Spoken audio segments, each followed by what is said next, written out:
अस्सलाम वालेकुम, मेरा नाम शेफ़ अफ़ज़ल है और आज दोस्तों मैं आपके लिए लेकर आया हूँ आलू और मिर्च के बहुत ही ज़बरदस्त और क्रिस्पी पकोड़े की रेसिपी।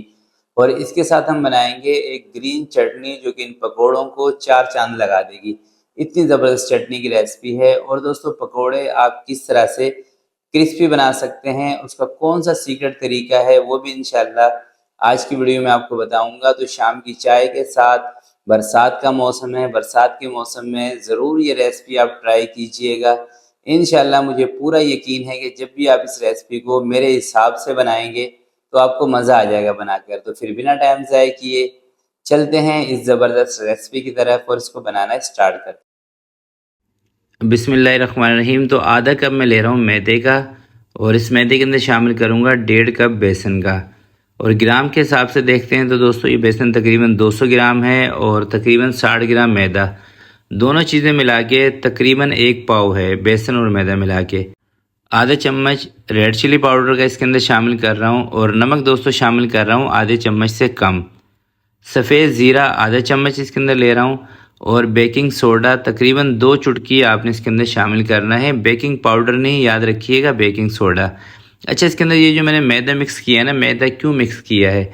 मैदा दोस्तों इसलिए इसके अंदर मिक्स किया है कि मैदे से ना पकोड़े आपके क्रिस्पी बनते हैं।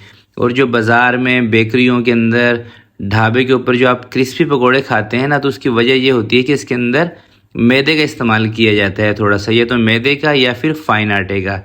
फ़ाइन आटे से और मैदे से पकोड़े आपके क्रिस्पी बनते हैं, चाहे आप प्याज के पकोड़े बना रहे हो, चाहे आप आलू के पकोड़े बना रहे हो, चाहे मिर्चों के। तो पानी आपने इसके अंदर ज़्यादा नहीं शामिल करना। ज़्यादा पानी शामिल कर देंगे तो फिर बेसन ना तो जो आलू की चिप्स से होती है ना उसके ऊपर ठहरेगा और ना ही मिर्चों के ऊपर ठहरेगा। तो बेसन आपने कितना थिक रखना है ये भी ना मैं आपको दिखा देता हूँ। और बेसन की थिक की पहचान भी अभी मैं आपको बता दूंगा।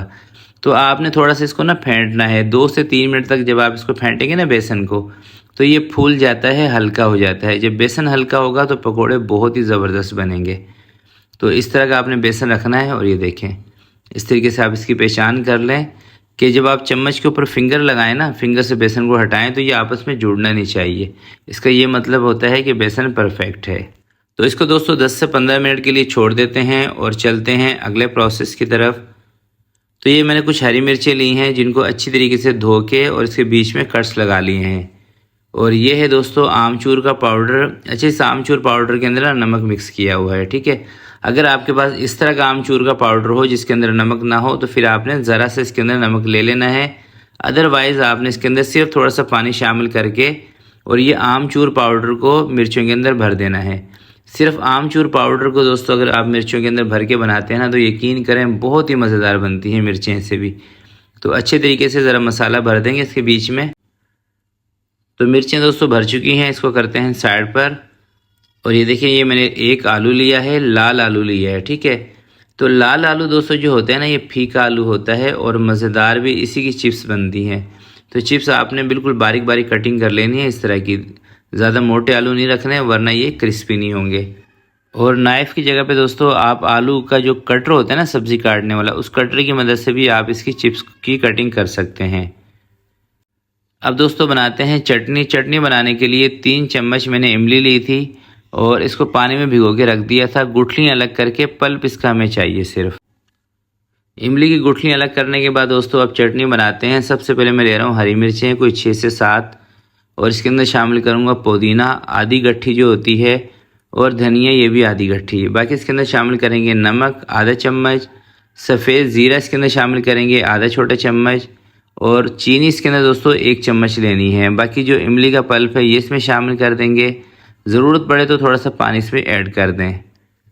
चटनी पीसने के बाद इसको बाहर एक बर्तन में निकाल लेंगे। 2 चम्मच आपने इसके अंदर दही के शामिल कर देने हैं। 2 चम्मच दही के शामिल करके अच्छी तरीके से मिक्स करें और इसका नमक चेक कर लें। नमक सही हो तो चटनी बिल्कुल परफेक्ट है। अब दोस्तों पकोड़े फ्राई करते हैं। सबसे पहले देखिए मैं मिर्चें फ्राई कर रहा हूँ और मिर्चें इस तरीके से आपने बेसन के अंदर डिप करनी है और इस तरीके से आपने ला के ऑयल के अंदर छोड़ देनी है। अच्छा, मिर्चें फ्राई करते वक्त एक प्रॉब्लम आपके साथ आता है कि मिर्चें ना आगे से फट जाती हैं। तो दोस्तों जब आप मिर्चें फ्राई करेंगे तो अगर आप इसको फ़ौरन से ही पलट देंगे ना, जैसे ये ऊपर आती है जैसे मैं पलट रहा हूँ, तो फिर ये ना आगे से फटती नहीं है, बिल्कुल प्लेन मिर्चें बनेगी। अगर मिर्चें फट रही हैं तो इसका मतलब ये होता है कि आप इसको फ़ौरन से पलट नहीं रहे हैं। तो मीडियम सी आंच पे दोस्तों इनको फ्राई करना है, बहुत ज़्यादा तेज़ आंच नहीं करनी और बहुत ज़्यादा आपने स्लो आंच नहीं करनी। ज़्यादा तेज़ आंच करेंगे तो पकोड़े फ़ौरन से ही आपके, जैसे आप इसको बाहर निकाल के रखेंगे, ये नरम पड़ जाएंगे, और ज़्यादा स्लो आंच रखेंगे तो इनके अंदर घी भर जाएगा। तो आपने मीडियम सी आंच पे इसको फ्राई कर लेना है। 5 से 6 मिनट में इस कलर के जब ये आ जाएँ, कड़क क्रिस्पी हो जाएँ, तो आप इसको ऑयल से बाहर निकाल दें। और इसी तरीके से दोस्तों हम ये जो आलू के पकोड़े ना ये भी फ्राई करेंगे। बस इसके अंदर मैंने किया क्या है कि जब आलू के पकोड़े में बनाने लगा था तो बेसन के अंदर थोड़ा सा मैंने बारीक बारीक कटा हुआ धनिया शामिल कर दिया था। धनिया इसलिए शामिल किया था कि ये जो आलू की हम चिप्सें बना रहे हैं ना, इसके ऊपर ज़रा खूबसूरती आ जाए बस। बाकी बेसन हमारा वही रहेगा। एक ही दफ़ा आपने बेसन बना लेना है, जैसे मैंने आपको बताया था। सिर्फ आलू की चिप्स के अंदर आपने ज़रा सा बारीक कटा हुआ धनिया शामिल कर देना है। तो इनको भी दोस्तों उसी हिसाब से हम फ्राई करेंगे। जब ये अच्छी तरीके से आपको लगेंगे क्रिस्पी हो गए, तब आपने इनको निकालना है और आंच इसके नीचे लास्ट में आपने कोई 10 से 15 सेकंड तेज़ कर देनी है। लास्ट में दोस्तों इसलिए आंच तेज़ करने का मैं बोलता हूँ कि इसके अंदर जो एक्स्ट्रा घी ऑयल चला जाता है ना, जब आप फ्राई वाली चीज़ों की आखिर में जब आंच को तेज़ करते हैं तो सारा ऑयल घी निकल जाता है। तो ये देखें माशाल्लाह से पकोड़े हमारे कितने ज़बरदस्त तैयार हो गए हैं। और ये चटनी देखें, मैं ज़रा टेस्ट कर लूँ तो माशाल्लाह से बहुत ही ज़बरदस्त बने हैं। और इंशाल्लाह दोस्तों मैं उम्मीद करता हूँ जब भी आप इस रेसिपी को ट्राई करेंगे, इसी तरीके से बनाएंगे, आपको मज़ा आ जाएगा ये बनाकर। तो आज की वीडियो के लिए इतना ही। आपसे मिलते हैं किसी नेक्स्ट वीडियो में। तब तक के लिए अपना बहुत सारा ख्याल रखिएगा, अपने वालिदैन का ख्याल रखिएगा। अल्लाह हाफिज़।